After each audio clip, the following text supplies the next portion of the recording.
राजधानी दिल्ली के करावल नगर में रहने वाले एक शख्स की हत्या हो जाती है, लेकिन कुछ दिन बाद ही गाजियाबाद पुलिस द्वारा उसे गिरफ्तार कर लिया जाता है। सुनने में क्राइम की यह दास्तान जो है तो बेहद दिलचस्प लेकिन काफी खौफनाक भी है। ऐसा इसलिए क्योंकि 20 नवंबर को लोनी इलाके में एक शव मिला, जिसकी पहचान उसके आधार कार्ड और उसकी पत्नी के दावों के बाद की गई। लेकिन पुलिस ने जब खुलासा किया तो दोनों पति पत्नी गिरफ्तार हो गए।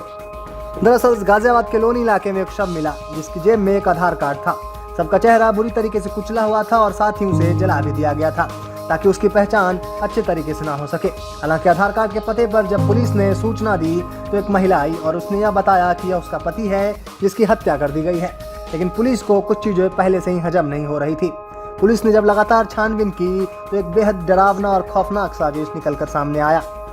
हम लोग पहले से टीमें हमारी तैयार थी और इसको हम लोगों ने वहाँ से इसके घर के बाहर से पकड़ा।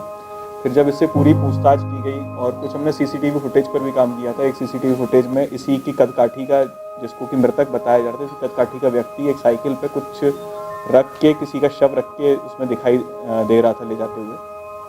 फिर जब इससे और गहन पूछताछ की गई तो इसने बताया कि इसने अपनी बेटी का मर्डर 2018 में किया था, जो कि उस समय 13 वर्ष की थी। तो उस मर्डर में ये जेल में रहा काफ़ी समय और कोविड के समय में ये पैरोल पे बाहर था। पैरोल पे बाहर आने के बाद इसने इसकी पैरोल की अवधि ख़त्म होने वाली थी। इसके अलावा बहुत ही जल्दी इसको ऐसा लग रहा था कि इसको सज़ा भी इसमें हो जाएगी इस मामले में अपनी बेटी के। तो इसने पत्नी के साथ मिलकर अपनी ये प्लानिंग की कि हम लोग इस तरह से करेंगे और किसी एक मज़दूर को ये अपने घर पर एक दिन पहले लाया, कुछ काम करवाया, झांसा दे के उसको लाया। फिर उसको इसने अपने कपड़े दिए और बोला कि अगले दिन ये पहन के आना।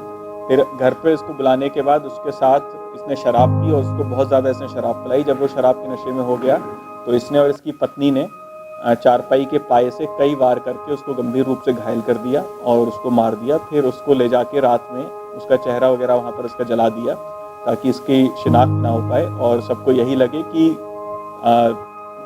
इसने यही दिखाने की कोशिश की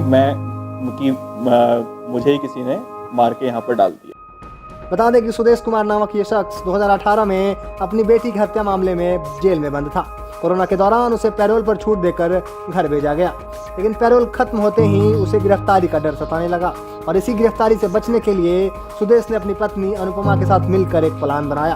प्लान के मुताबिक उसने अपने कदकाठी के ही एक मजदूर को घर के रिपेयरिंग के लिए बुलाया, जिसका नाम डोमेन रविदास था। जब रविदास उसके यहाँ काम करने गया तो वह उसे अपने कपड़े पहनने को दिए।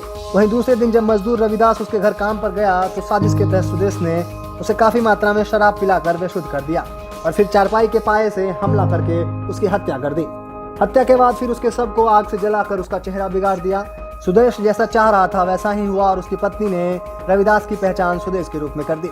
इसके बाद उसको यह लगने लगा कि अब ना तो उसको कोई जेल में जाना पड़ेगा और ना ही उसको इसकी सजा होगी। लेकिन कहते हैं कि अपराधी कितना भी शातिर हो, एक न एक दिन पुलिस की पकड़ में आ ही जाता है। इस पूरी हैरान करने वाली साजिश को रचते समय गिरफ्तार सुदेश और उसकी पत्नी अनुपमा ने यही समझा होगा कि वो अब कभी पुलिस की पकड़ में नहीं आएंगे। लेकिन मृतक मजदूर डोमेन रविदास के परिजनों ने जब उसके सबके हुलियों के आधार पर पहचान की तो पुलिस को अनुपमा के बयान पर शक होने लगा। इसके बाद पुलिस ने गहन जांच पड़ताल शुरू की तो दोनों के खौफनाक साजिश का पर्दाफाश हुआ और अब दोनों पति पत्नी जेल की सलाखों के पीछे हैं।